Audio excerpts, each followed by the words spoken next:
চিত্রনায়িকা অপু বিশ্বাসের সামাজিক যোগাযোগ মাধ্যম ফেসবুকে মা দিবসের পোস্টটিকে কেন্দ্র করে আবারও নেটিজেনদের কেউ কেউ এমন যুক্তি এনেছেন।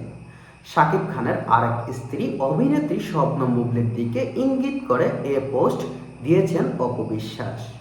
কারণ বুবলির সন্তান শেহজাদ খান বীরের খবরও নাকি দীর্ঘদিন সময় গোপন রাখা হয়েছিল। সামাজিক মাধ্যমে নেটিজেনদের এক অংশ অপু বিশ্বাসকে উদ্দেশ্য করে বলেছেন, নিজেই সেই পথের প্রতীক। কারণ অপু বিশ্বাস নিজেও সন্তান জন্ম দেওয়ার কয়েক বছর পর বিষয়টি প্রকাশ্যে এনেছিলেন। উল্লেখ, 2006 সালে কোটি টাকা কাবিল সিনেমার মাধ্যমে সিনেমা জগতে পা রাখেন অপু বিশ্বাস। দীর্ঘ এই সময়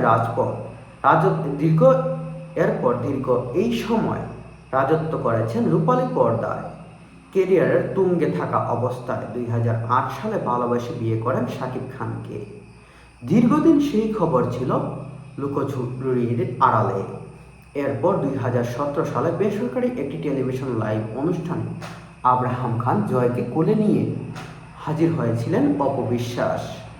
প্রকাশ্যে আসলেন অপু। 2018 সালে বিবাহ বিচ্ছেদের পর ছেলে জয়কে আগলে রেখেই তিনি